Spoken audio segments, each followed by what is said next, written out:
Hi, everyone. Welcome to Patch Dispatch. I'm Corey Luna, and with me is Richard Hogben. Richard, how are you? Doing good. How are you? Excellent. So Richard and I brought Piqued to Superbooth24. This was my first time in Germany. We had a wonderful time. We got to meet a lot of wonderful modular companies. Some we have met before on the show.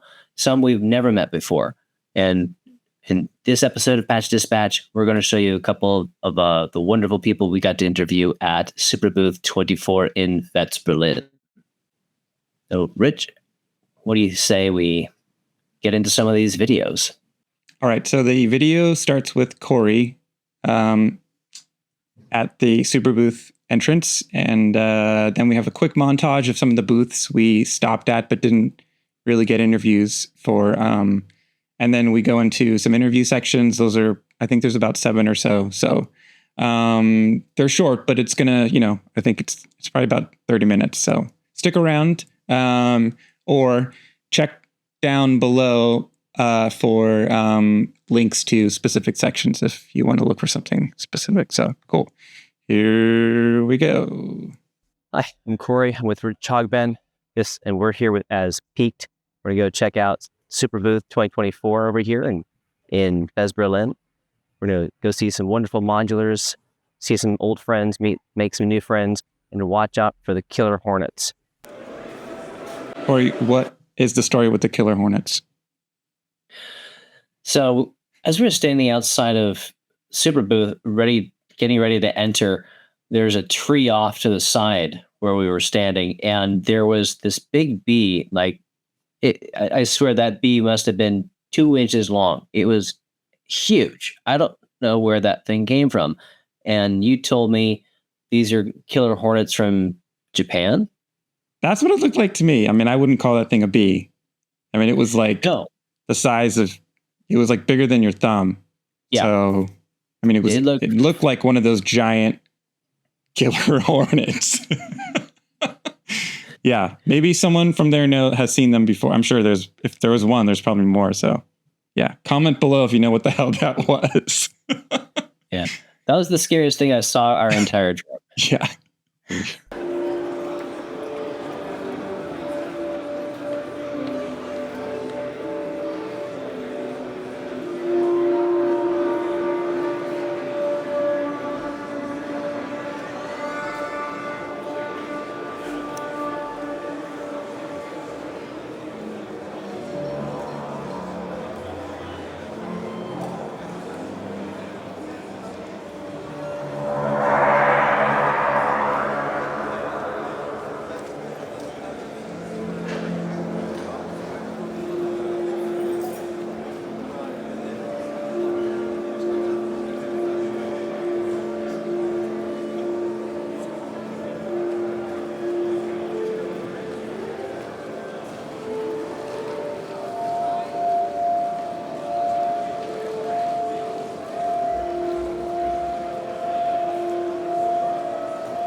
Cool. So we start off with Vostok. Corey, what did you think of their booth?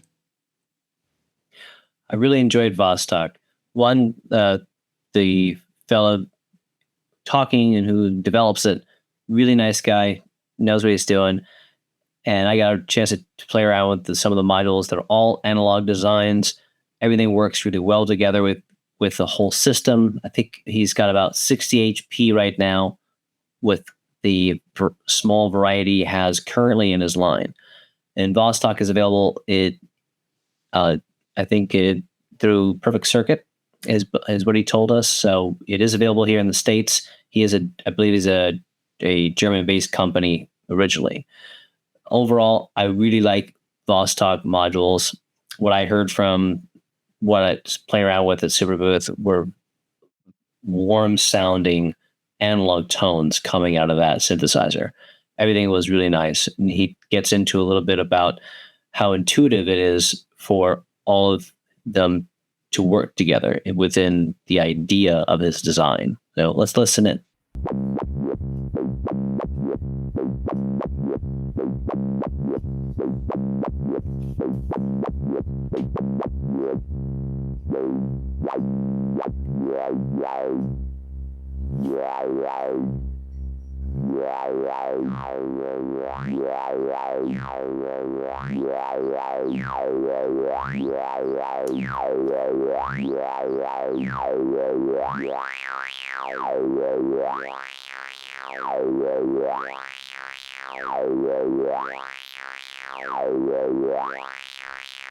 Like if this is the first time we are in Superbooth, and what we do is Euro-rack analog modules. And the concept behind what I do is everything is multi-channel. So what I'm trying to do is to put as much as functionality as I can in a compact form. My modules are focused to help to the musician to have some basic functionalities covered and never run out of tools. So what I have now is a range of 5 modules that are multi-channel VCO with also multi-channel noise generator, which are 4 entire independent VCOs with 4 noise generators, a multi-channel filter, 4 independent filters with a morphing scanner bank, a 6 independent channel VCA, 6 channel envelopes, and 6 channel attenuators. This is the base of what they do, but there are a lot more behind the panel and the functionality, and everything is designed with a grid layout to be clean, and you can always identify the thing super fast when you are playing live and you don't want to think where was this parameter. You can even remind it that you can make like muscle memory with it. So yeah, I design everything just to be played and you like another typical instrument and not to be messing with it. And yeah, so for example, this system that I have here are only 60 HP, but in those you have like 6 or up to 8 voices, independent voices.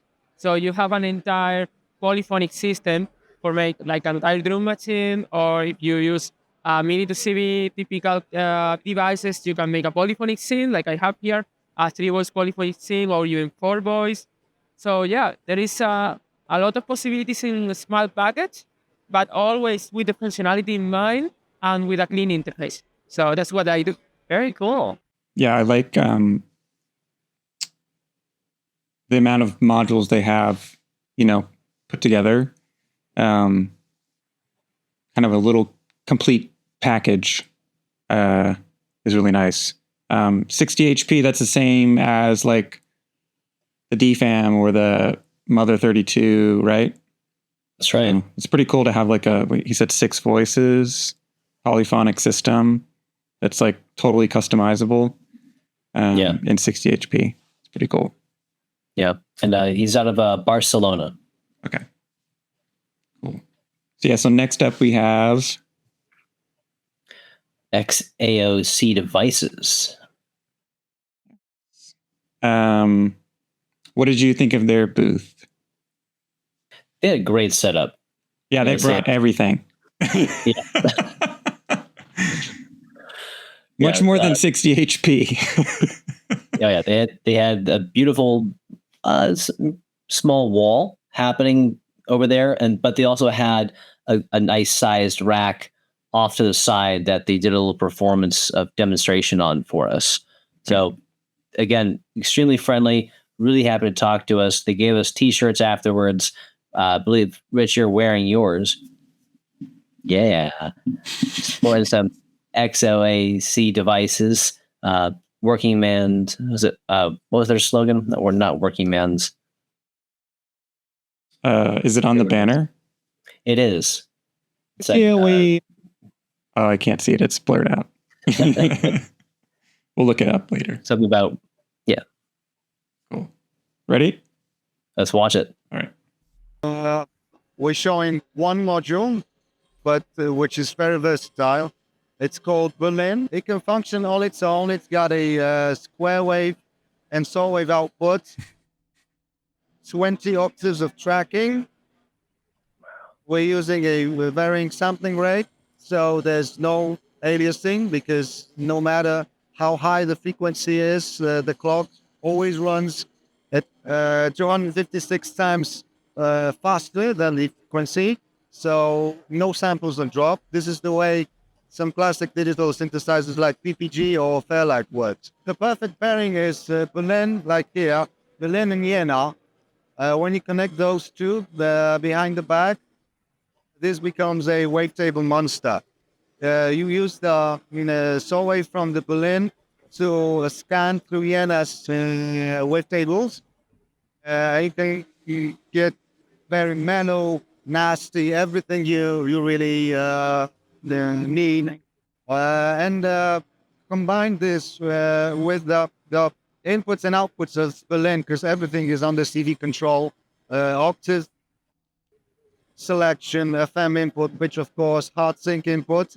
But Jena also has 8 outputs you can use to cross-patch the modules together. But of course, you don't need to pair Berlin with Jena. You can pair it with Vostok, which is another Leibniz system model. We showed it last year. This is a binary data pipeline. It's like a delay and looper for 8-bit data. So you can use it to loop chunks of Berlin's wave and to scramble it to create new, unusual wave shapes. One last thing about Berlin. What was I? Oh yeah, you can cross-patch Berlin self-modulated. You can use the square output to modulate this, and in this way you achieve a wave that has one half of the cycle from the saw wave of Berlin, and the other one, whatever crazy shit's going on in Jena. And by choosing whether to start with the link unlit or lit, you choose which part of the wave cycle is which. There are a few steps played out with the saw wave, and a few steps with the wavetables from Jena. So this is really nice. And now I'll show you the trick with using the square output. So now half of the wave, the cycle is saw wave, and the other half is a wavetable from Jena. Of course, manual octave switching, but you can also use CV for that.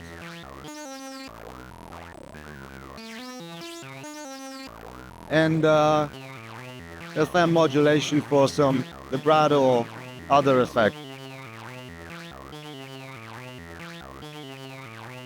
Cool. Keep it simple. We can change the wavetable bank. Can also use CV to modulate that. Oh, let's also modulate phase at the same time.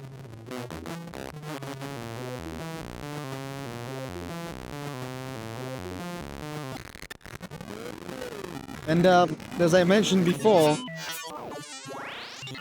Berlin in the leftmost position of the octave switch goes down into LFO territory. Now the frequency pitch knob has a range of +5 octaves. So we made it so that it be useful as an LFO control. And now you have all those crazy shapes from Jena available as modulation sources. So another useful feature, not only as a VCO but also as a complex LFO. So basically, that's the new one, and we're hoping it's going to be big. Cool. Well, their slogan is working class electronics. Mm-hmm. Again, great demonstration, really friendly. Everything is awesome. Berlin is their newest module they were presenting at Superbooth. Yeah. Do you remember Wildwood? Yes, that sampler. MIDI, it was like MIDI song player, sampler, keyboard thingy. Yes. Yeah. Cool. That was cool. So what's coming up next? Yep. Oh man, that was good. That was a good one. All right, here we Yeah, go. like he helped us out with a patch cable. Yeah, we didn't bring cables. Who knows? Yeah. To a synth convention. Okay, here we go. This is Wildwood Express version 3, and it's a sample-based sequencer. It comes with a built-in sound library, and you can also record your own samplers using the built-in sampler.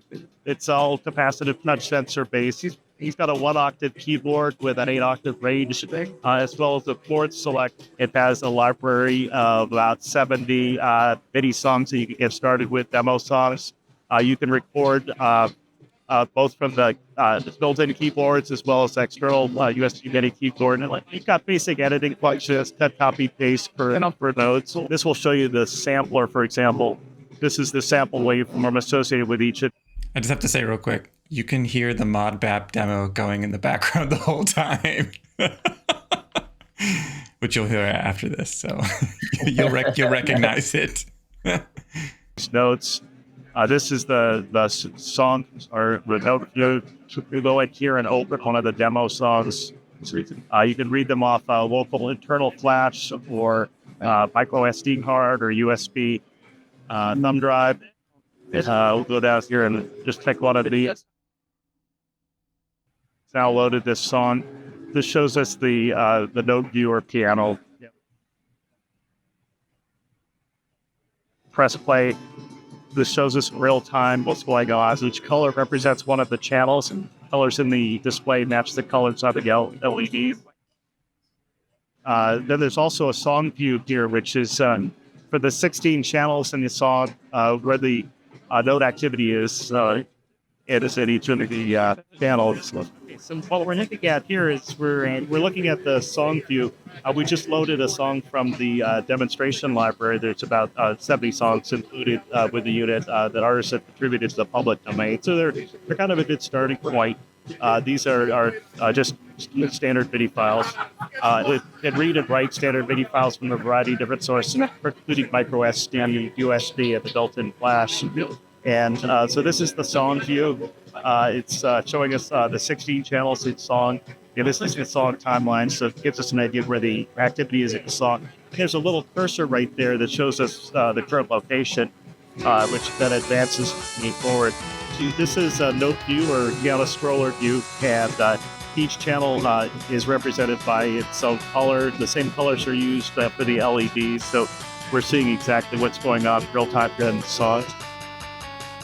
It's got a general MIDI sound bank by default. It's got 128 instruments and 57 drum and percussion sounds. I'll just go ahead and stop that. And next, I think I'd like to show you the sampler. So the sampler lets you override any of the songs, any of those samples in the general MIDI sound bank. So let me just go ahead and show you how that works. And so I'm just going to go back to the waveform view. Typically what this does is it shows you the waveform associated with whatever sensor you press. I'm going to go ahead and record my own sample. So you can record samples from anywhere you want. This just happens to be a USB headset, and I'm going to record using the USB headset. So I'm just going to talk for a little bit. As you can see, it's recording at real time. Going to press stop. And now we can listen to what I just recorded. Play it back with a play. So I'm just going to talk for a little bit. As you can see, it's recording in real time. So I'm just going to talk for a little bit. As you can see, it's recording in real time. And this allows us to position within the sample. You can select an area of interest in your sample. For example, this piece. You can you can play that piece. You can assign it to a key on the keyboard. So now we've assigned it to synth on the keyboard. There's two ways to assign it. One is to keep the other samples. One is to clear the other samples. So we selected clear the other samples. So now everything on the keyboard is going to be based on that sample I just recorded until we record another sample. So that's there. And that it interpolates the pitch based on the number of semitones distant from the pitch that you recorded. So if you record, multiple samples, it'll then divide that space up across the keyboard as you'd expect. You can also do things like zoom in on your sample. So if you press and hold this, you get into zoom mode, and you can see, basically stick the sample at whatever detail you want. And you can do things like select a loop point. So let's just go into the menu here. This is our articulation menu where you can set many parameters, the ADSR curve for amplitude and modulation, LFO characteristics, etc. We'll go down here to the loop setting, and we'll turn on the looping. I'm just going to press and hold this to take the current location, and we'll go back to our sample and just move it a little bit. We'll just make it loop on this. So before I did this, when I pressed a note on the keyboard, it just played the sample from beginning to end. Now it will loop based on that. So that sample's brand new. It's never been heard before. And that's how the sampler works. It also reads and writes standard WAV files, so you don't have to record on this device. You could create a WAV file in some other application and then import it into here. That's very cool. Thanks. I'm cool. Cool.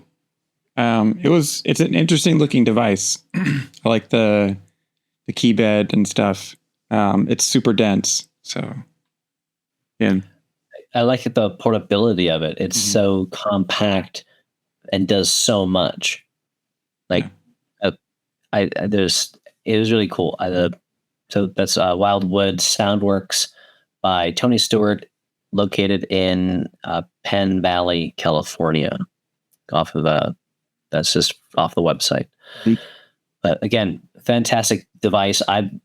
One of a kind thing he's developed that I really thought was a really cool design. I really enjoy what he's doing with MIDI files and the versatility of being able to edit them within that one device. Mm-hmm. Yeah. Very cool. So we've got Modbap up next. I know this was one you wanted to. This was on your list of for sure interviews, right? That's right. Modbap was on my list. One, because I admire the ideas behind how he designed his modules, and I actually got a chance to chat with him in a virtual synth convention that happened during 2020. I still can never remember the name of it. I think it was called No, I still can't remember the name of the damn thing. But I remembered it during our conversation, and I keep forgetting what it was called. But maybe it'll come up in the interview. I don't remember. But again, the style of how Corey designs his modules comes from doing Modbap, boom bap style performance, which is I don't know of any other modular company that's specifically working on developing performing within that style of music. So I thought that this is a really cool idea that he's really developed, and let's have a look on how he describes it, because he does it the best. And I am the owner and designer of Modbap, right? So Modbap has been around as a style of music. It's been around longer than a company, right? So I started doing experiments with hip hop and Eurorack, and I kind of named it Modbap. The name stuck, and then I started thinking there needs to be tools for people that want to do beat-driven music and melodic music and the kind of music that I make. But then it's really bigger than that. Really, the key is performative sort of music where you can reach in and do DJ-esque performative sort of acts with your live music that you're performing, right? And that pretty much became the ethos of Modbap. And so what I have now is I started with one module, which is a performer, and that's a quad effects processor, right? So you stick it at the end of the chain, and it's stereo in, stereo out, and that's 4 effects: delay, reverb, beat repeat, and tape stop. And that's kind of the core of the way I like to perform and it really it stood out because it has arcade buttons, and then from there it kind of grew. And I knew that I wanted to release something like that stood out and was just kind of off the beaten path, even visually, because of the 4 big arcade buttons that are sitting there. And then from there, I released a module. I mean, I have 7 modules now. We're in our 3rd year, right? And so I've been releasing modules every other quarter for a couple years now. And it's been a good time. You know, now I have a wavetable oscillator that's a pretty unique wavetable oscillator. I have a drum synth that's a really unique digital drum synth that's really malleable. It has 4 different types of track synthesis in it. FM drum synth, additive drum synth, arcade drum synth, and like a kind of classic analog-ish drum synth. And all 4 of those drum synth algorithms in one module with 3 different channels that you can make just about anything. So we have that. I have a really crazy dual filter, and I just released Colors, which is an end-of-chain sort of audio processor coloration box. You have a DJ filter, high pass, low pass. You have a drive circuit. You have a tape saturation circuit with tape artifacts for like tape hiss, tape dropouts, and that sort of thing. And then I have it's stereo in and stereo out. So I have a stereo widener that you can kind of fill up the spectrum of the stereo field with and kind of dial it in the way you want to. Then I have like a lo-fi effect, which is one knob like this knob is for your sample rate. The other knob is for the bit rate. But if you send it modulation, it'll kind of do, and I can play it for you so you can get an idea if you want.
Yeah. What do you think? That's so cool. For WMD release? I didn't realize that I needed this module, the performer. I didn't realize I needed one in my system until I saw Corey perform on it. And now this is something that I think I've been missing in my own system. Yeah, I mean, you could set up stuff with, like, you know, if you have like your sequencer or filter and a bunch of different things to, like, you could set something up similar, but it's nice to have it all in one little module that's like the big buttons and it's simple, you know. Yeah. And the colors, the new module sounds really good. So colors is I like the idea of it too. It's a bit heavy as it being adding that texture of color to your system that depending on your mood of what you're trying to do with it, of course.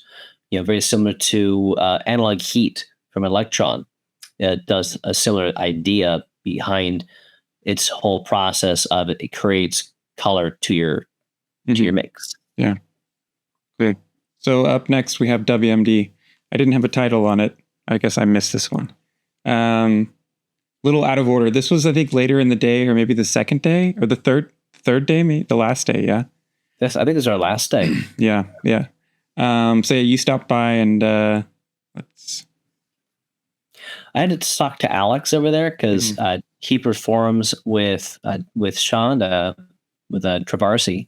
So I wanted to make, and I had actually met him previously, maybe a month before, when the two of them were doing a show in San Francisco. I attended, and I wanted to make sure I said hello and say, hey, what's up, and find out what's going on with WMD and a little bit of background on that. So Alex obliged, of course. So let's have a listen to our conversation. He's got a new 8-channel mixer. It's fully stereo, two stereo sends, a stereo bus, Q mixing, and it's got balanced outs now. It's got direct outs via DB25, and the old DB25 was from the old mixer was only pre-fader, so this one can do post-fader as well. There's also a MIDI output, and that's what is just an exciting thing about it, because you can now take your pre-fader outs and get each individual track recorded undestructed. And then while you're recording, you can record your fader movement and your knob movement via MIDI, via CCs. And then at that point, when you go back to edit the project, you're going to have all your fades intact via MIDI. And then if you need to fix something, all you have to do is move a MIDI point. Yeah, so AMMT has kind of taken over the drums and the Metron, which is our sequencer. And it's a 16-channel gate and CV sequencer. We changed up the look, but the hardware is all the same.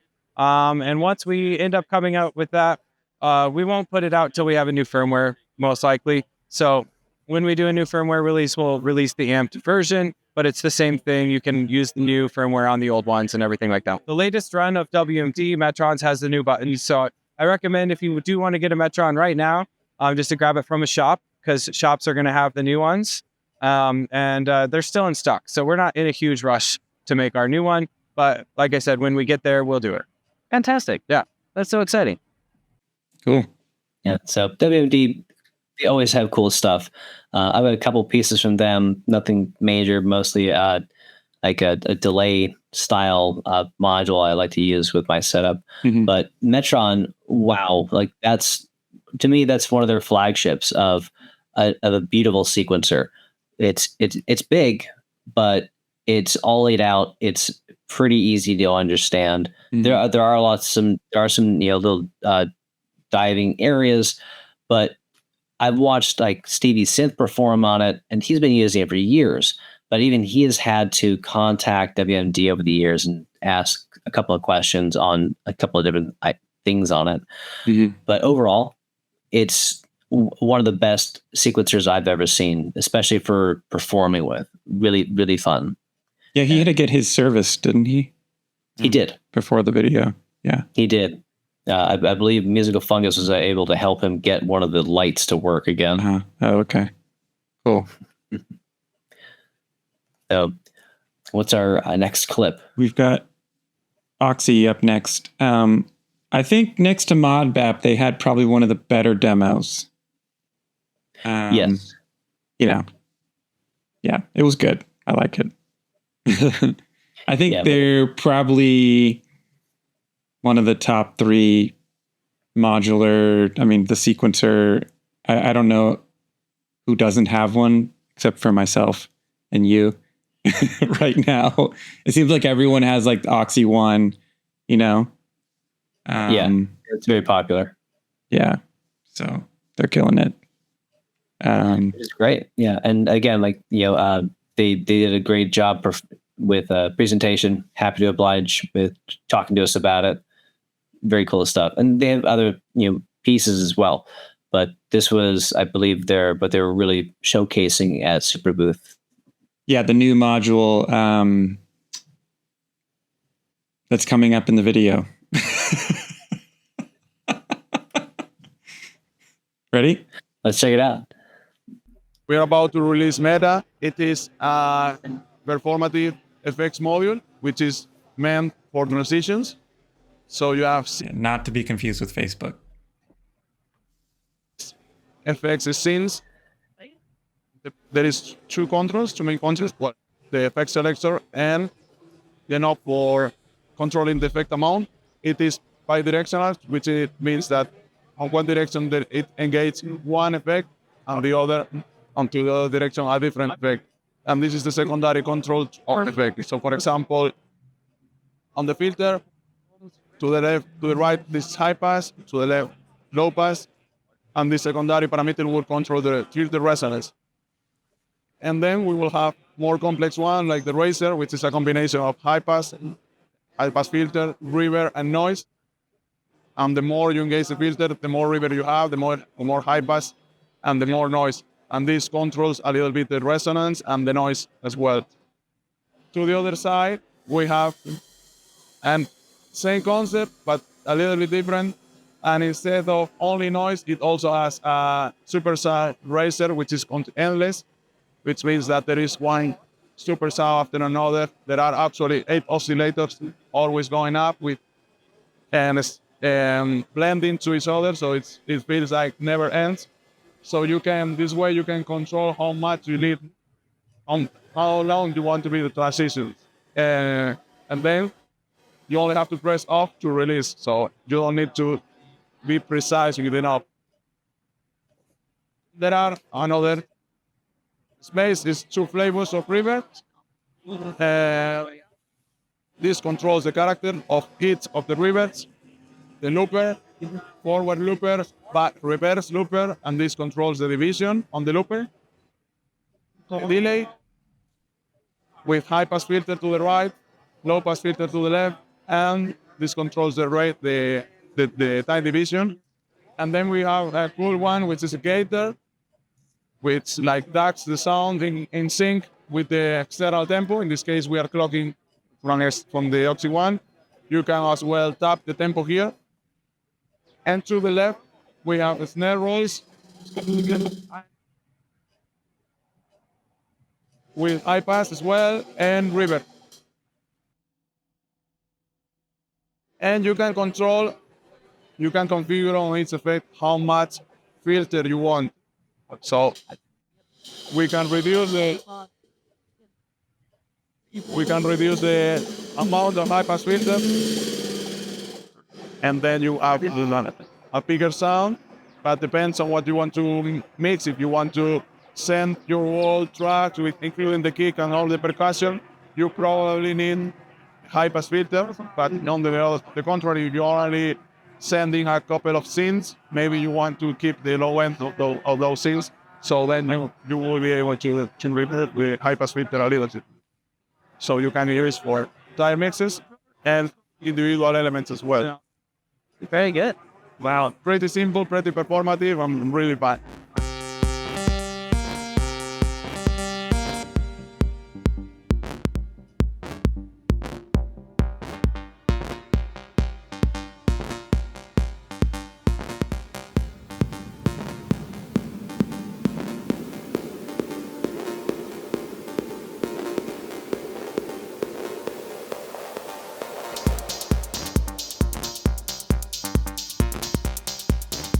The riser sounds really good. Yeah, it does.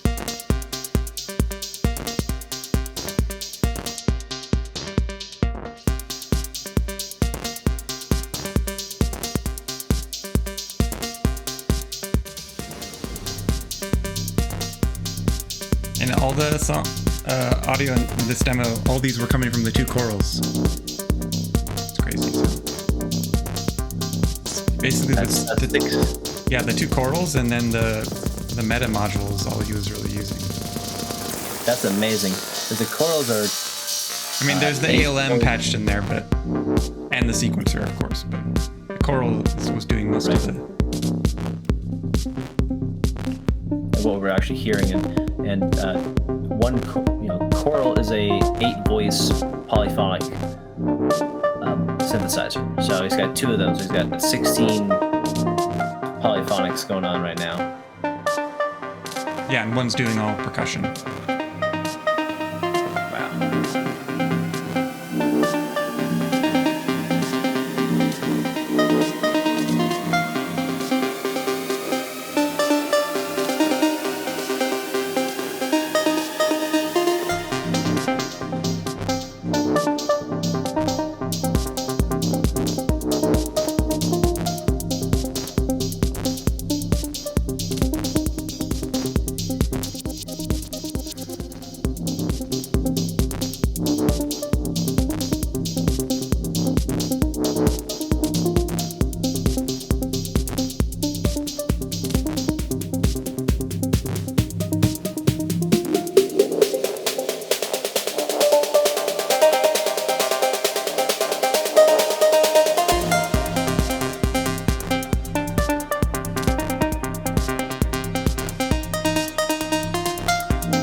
Oh, man, that's so cool.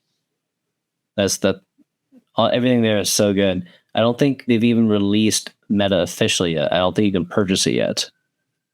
Yeah, I'm not sure, but it did. Yeah, it's the new one that's coming if it's not out yet. He also gave me a demo because we were talking about the sequencer, and he on the fly just redid the whole demo, in the sequencer, just I'm tired of this. I'm going to make a new one. And then just so on the fly. Wow. Yeah. Right there in front of me. It sounded good. It's good. It's good stuff. That's cool. Very cool. All right. What's next on our list? Zlob. I believe I was Zlob Modular. Zlob. That's when we had Zlob Modular, when we had Kevin on Piqued to talk about his modules. He actually told me that the pronunciation is Zlob Modular, and Zlob, I believe. Actually, I'll have to ask him again because I don't quite remember if that's a Polish name or not. I think it's a Polish name. I could be wrong, but I believe. But he did tell me it's pronounced Zlob Modular. Okay. But anyway, let's take a look at Zlob Modular because I always enjoy what he's doing. Everything he makes is all analog and all noise.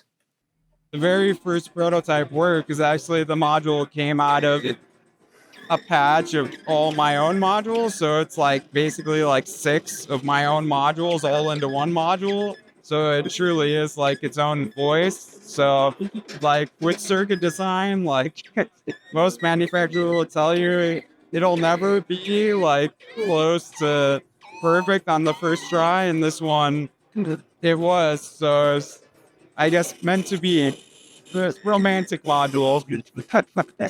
This module creates a techno 4 on the floor. That's all it does. No.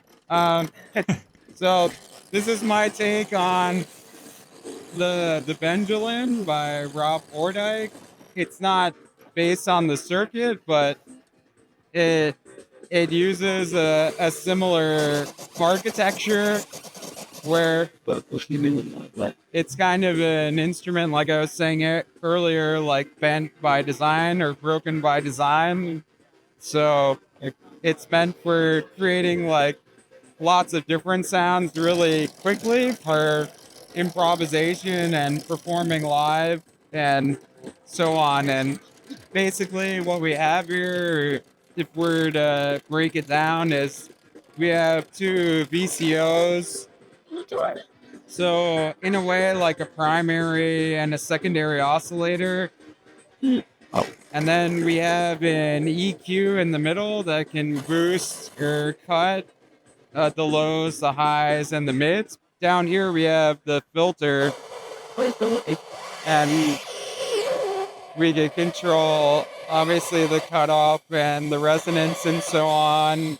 And another important feature is the randomness or the chaos that's kind of supporting a lot of the non-linearity in the circuit.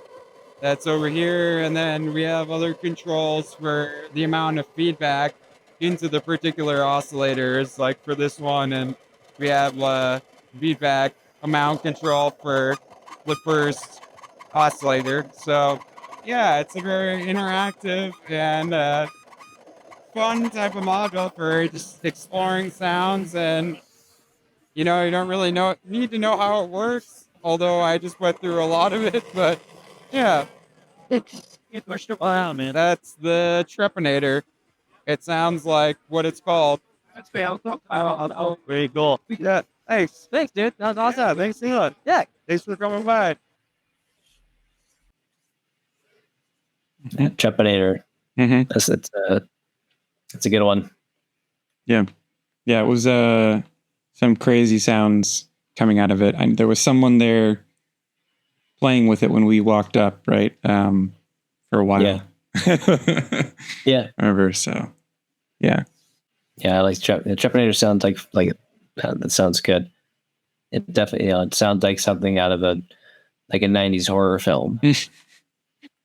So we have I have RYK up next. All right. And you got some RYK. Yeah, I have some.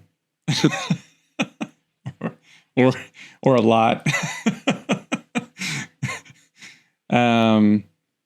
Yeah, I like their sequencer, the FM synth, the filter. They're cool. I like the aesthetic. I like the style. I like the direction he's gone in with the new FM synth. I think an overarching theme from a lot of stuff we saw there was performative. Like everyone's seemed like that was a bigger, not like it hasn't been a focus, but I kept hearing that a lot, Yeah, everyone's designing their modules for being a little more, maybe less menu diving kind of stuff, Yeah. So that's what we saw in RYK. Get it going.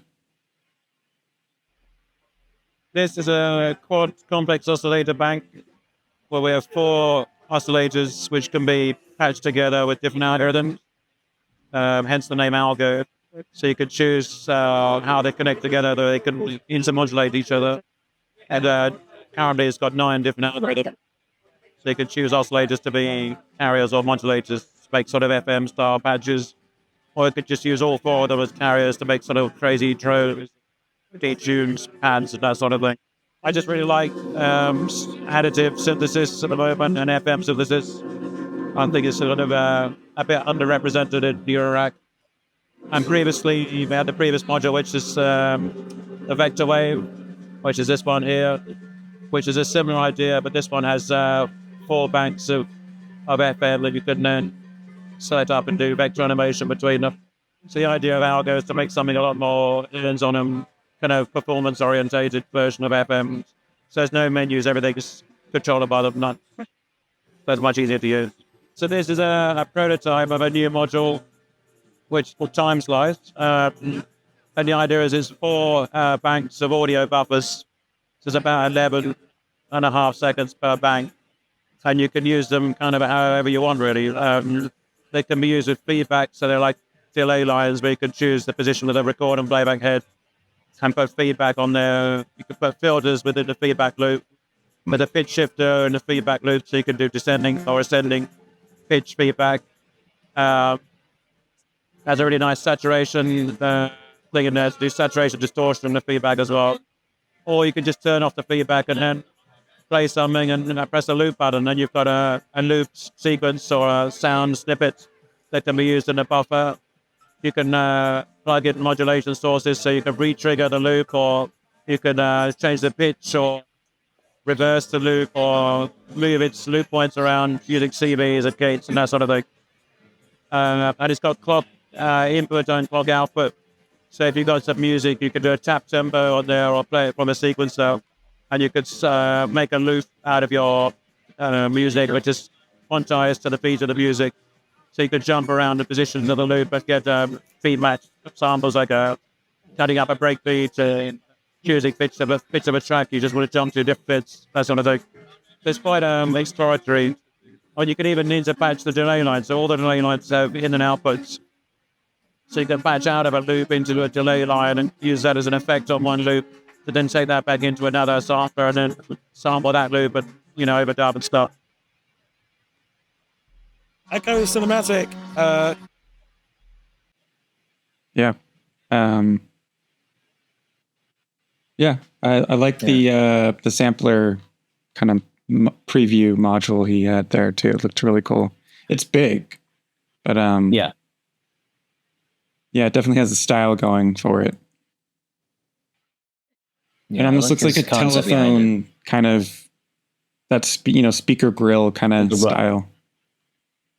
Yeah, it does. But then it's got that kind of rotary looping going on with it. Yeah, like all the the loops going around in circles, and different circles around each other. Mm-hmm. I like that style. Yeah, that's good. The algo module, I'm conflicted, because I do like, that I think you can kind of get hands on with it, and it's a little easier to manipulate versus there's some things on some screens on the vector wave that aren't really on the other. It's like you're changing one parameter, but you don't have access to the other one, unless you did something with MIDI or something like that, like with an external controller. But I like the red blinky LEDs on the vector wave. So I don't know. Let's see. Yeah, let's see. That's good. I like he's got good designs. RYK. So we've got Knobula up next. I'm excited about Knobula. Yeah, this was another one you wanted to talk to for sure, right? Yeah, this was totally on my list. I've actually in the past emailed Jason Mayo before about being on Piqued, just to talk. Mostly actually, I invited him to come on North Beat sometime to talk about developing Knobula, but I never got around to actually scheduling it. And I think a few months ago, there was actually an interview with Jason Mayo about Knobula on Tim Hell's podcast, Podja Modcast, which is great. I listened to it, very insightful. I'm glad he got the chance to talk to him. So I had a little bit more insight about the background behind it. But what was really cool was to learn more about the module he had presented at Superbooth this year, which I'm working on remembering the name. It's Cinema Poly. I gotta remember it, but it's in the video. I'm pretty sure. It's pretty amazing. So Echo Cinematic. Echo Cinematic. Thank you. That was it. Again, like he was talking about how this was actually his first idea for developing a module, but then got sidetracked with Polycinematic. Yeah. So going back to his original idea, finally got it developed. And this is a very performative module that I want. As soon as it's available, I want it. I can't wait to get it. It's really exciting. Let's take a look. The idea of it was I couldn't find a Eurorack delay that had an EQ in it. There were lots of them that pertained to be a tape delay, but they didn't have that dark reggae sound that you can get, which they always used to do in the studios. They put the tape echo through a desk into the EQ with the 100 and sent it back to itself. It created these crazy feedback loops. So it's a fully resonant EQ, stereo, fully resonant EQ and delay, and reverb. And then we put a Knobula motor on as well. So it's every single control can be recorded into the unit. Really? We need to show you that. Yeah. Modulation is really important on the delay because, particularly this one, because it's very unstable. When you start using resonant EQs, you can create these quite painful loops. As long as you keep everything moving, as long as you keep frequencies changing, it doesn't go out of control so easily. So, and that's really the whole trick behind dub echo. So reggae, dub, techno, hornets, drums, they use that same technique. So yeah, we got a module for it.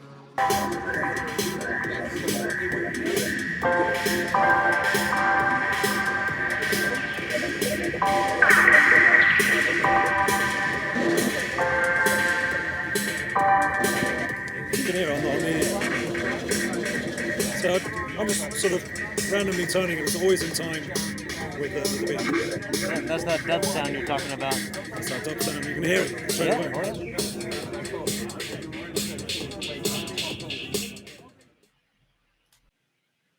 Yeah. You guys talked a little bit, I think, after that, some other stuff. We did. Just going into a little more depth, but... Well, I gave him a lot of praise for the polycinematic and the cocaine, and how I mentioned that those two modules never leave my case. Mm-hmm. And he talked and he mentioned the idea of forever modules, basically modules that never leave your case. Mm-hmm. So those are from my forever modules. He was talking about some other modules that are forever modules, and he was talking with someone else who was nearby, who came by for a minute and chatted with us for a second about forever modules and what were her forever modules. And then so that was a cool conversation.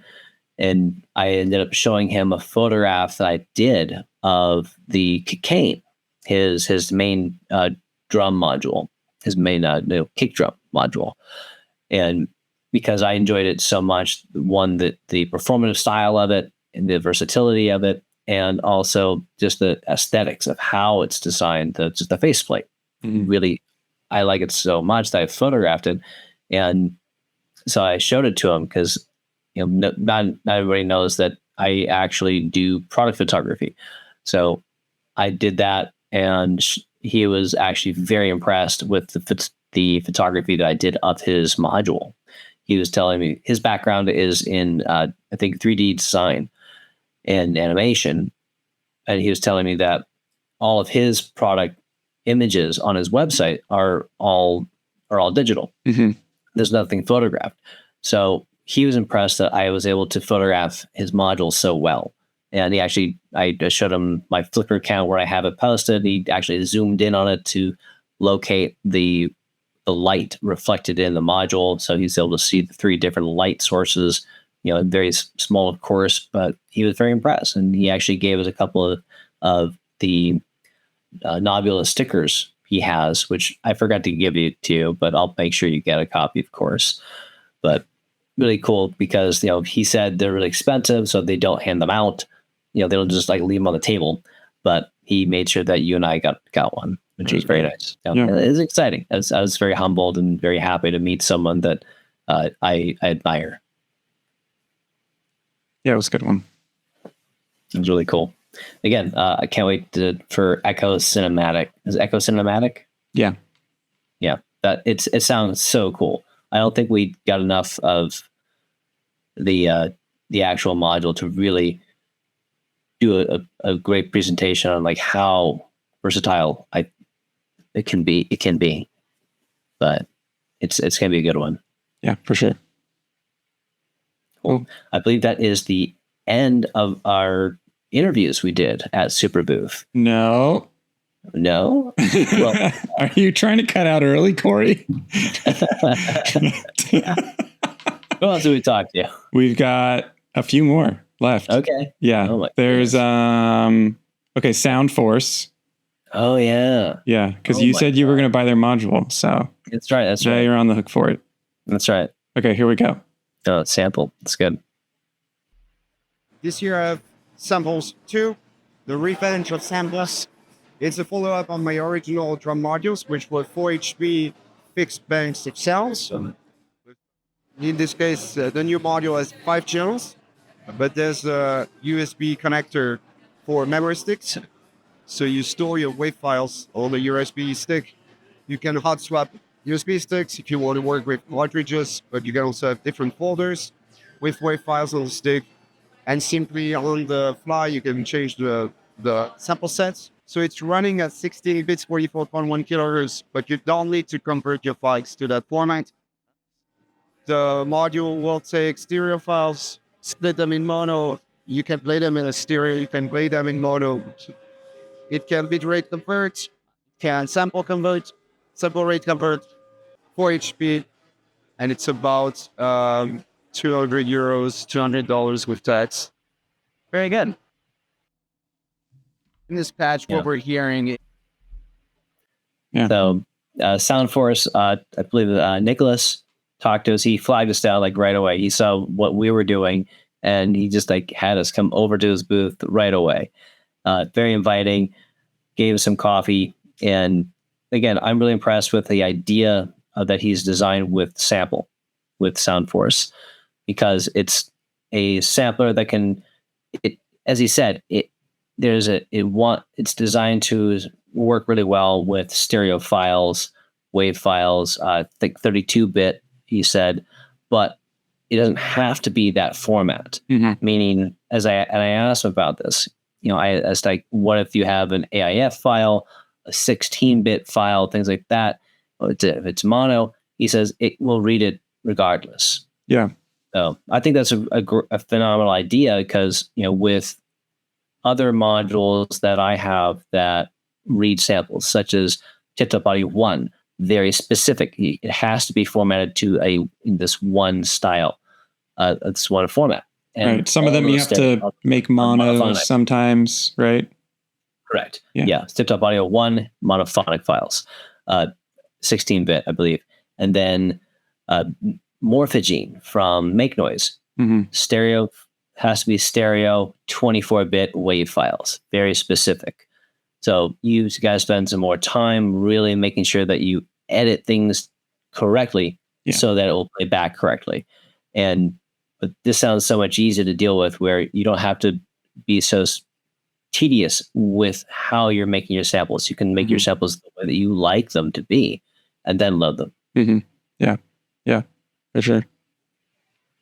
Cool. Again. So next up we have Earthquaker. I think Earthquaker's last. Okay. We'll find out. In this patch, what we're hearing is the wave transformer. There aren't any VCAs or filters in the path. And so what it is it basically has a unique wave shaping section. We're listening to the complex output, and it's capable of muting the fundamental waveform, so that way it can act as like a timbral VCA or, a harmonic VCA. It's normal to triangle wave, but there is actually a shape insert which will allow you to insert other types of audio, other waveforms from the panel, just basically any source. We even jam guitars and drum machines, all kinds of stuff through it, and get some awesome effects. Another thing that's cool about this particular wave shaping circuit is that there's a switch that allows you to choose whether or not the sub-octaves and subharmonics track the internal signal or the external signal coming in. So if you leave it set to internal and you bring an external source in, you end up with a mixture at the output, which is a lot of fun.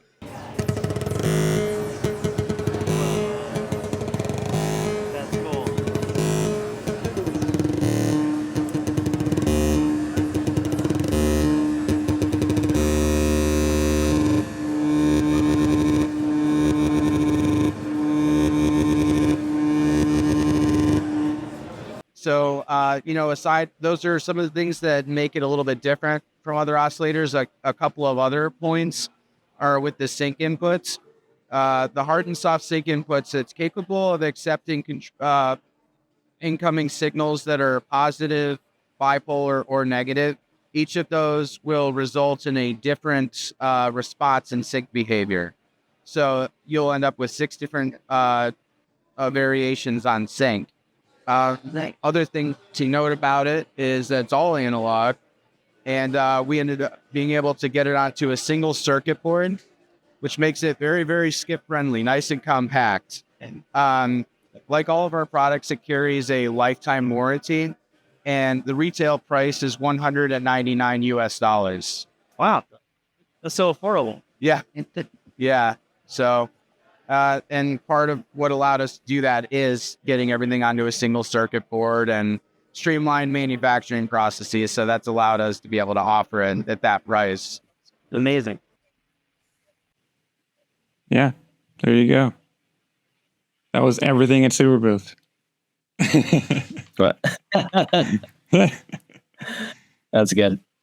But RYK Devices, brand new module, skip friendly, makes great sounds. I think it's awesome. Yeah, and a good price point, $200. It seems like the magic number for a lot of these modules is like it's an easy decision when you need something, and $200 is about for Eurorack pretty affordable. That's very affordable. And RYK Devices being specifically better known as a pedal company, branching into modular is a great idea, because I think a lot of us when we start getting into modular, tend to come from having too many guitar pedals and wanting them to be in a modular format. It just makes a lot of sense to me, and to me, this is exactly what they're doing. And well, it's not their first one, but I'm glad that they're continuing that line of creating Eurorack style modules that are inspired from their pedal line, because they make great pedals. I love their pedals, but it's always good. It's always great to see them bringing it into the Eurorack format. Really good stuff. So there was a lot of stuff as we both saw at Superbooth, and maybe next year we'll spend the full time there. Well, we'd have to do like 3 videos. There's so much stuff. One video for each day. I mean, I didn't really show much of the stuff like from the Korg setup. They had like a whole forest and cabins and stuff, little picnic tables of everything set up there with that new what do you call it? Acoustic kind of instrument module. That's right. Synth. Yes. Yeah, the Fez is a really cool location for Superbooth. I like being able to, like, you're inside, you have that sort of feel, but then you go outside and there's like, you're out in the trees and, the shade, and or walk by the stage and everyone's kind of hanging out. You'd find these little groups of people hanging out, like having their own little party. So that was cool. Yeah, it was such a wonderful experience. And it was great running into people that I'd only met online before. We ran into a friend of ours from San Francisco, hanging out with his partner, having a great time. It is really, really amazing. Again, like really welcoming. Everybody was happy to talk to you. It was so cool. There were so many rooms to go to explore. There was so much to explore and experiment with. It was overwhelming, but something that Shonda told me, that when I interviewed her for North Beats podcast, and I said, "Hey, this is my first time going," she said, "Make a list." So, and that was good advice. Yeah. Yeah. Wow. Superbooth24 blew my mind. Really exciting. Got me inspired again to really get back into playing music again, as I haven't been playing much this year. But since I got back, I can't stop patching. It's been fun again. Yeah. Plus, you need to make room for all the new modules now. Yeah. I gotta get back on Reverb. I need to sell some things. Rich, what are some of your highlights? What are some of your favorites that maybe you hadn't got a chance to mention that you saw at Superbooth? Well, I quickly mentioned in a part of the video that probably isn't going to be in this video because we had to redo it. I pre-ordered the Black Corporation. Yeah, you got a Decker Stream? No, the Issy Nin. It's a Jupiter 8, which they have a desktop version of this synth already. It's bigger, and it's a poly synth. But the Eurorack version is like, I think only 2 or 3 boards. So it's obviously much smaller. So it doesn't do poly, but it has everything else on it. Plus they have a big patch panel that comes with it. So it's optional. You can add on. So it kind of turns it into like a little semi-modular synth on its own. I think it's 58 HP total with the patch panel. But yeah, that one looks like it's going to be a lot of fun. The setup I have right now, I'm using a Mother. I'm probably going to swap that out for that voice. So that's my plan. This looks crazy. That stood out for me, just because I've always liked their stuff. Some of it's a little expensive. But I think this one is like 800 on its own. So, a little more attainable than like, of course, trying to get the real thing. So. Yeah, that's true. Well, then it'll probably be easier to maintain as it being a contemporary synthesizer than a vintage synthesizer. Yeah.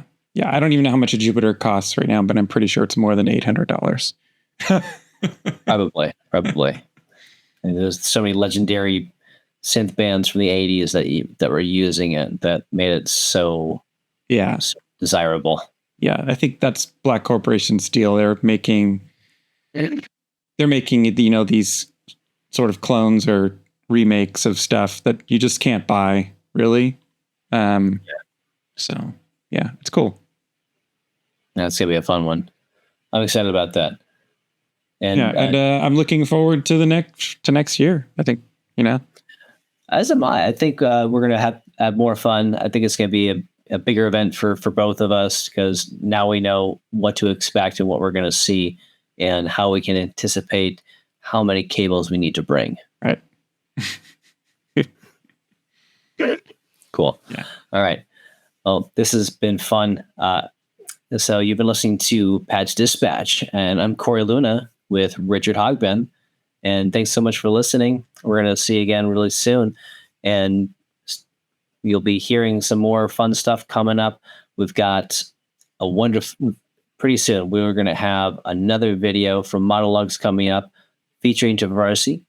And we're also going to have a North Beats podcast interview with Travarsi coming out before the video. Yep. And the workshop is still in progress. We've got boards coming soon, so we're going to be testing. And then once we're pretty positive on everything, we'll have schedules up. So very exciting. Yeah. Very exciting. And I'll make it down to LA for that one. This will be fun. For sure. Cool. All right, everyone. Patch on. Good night.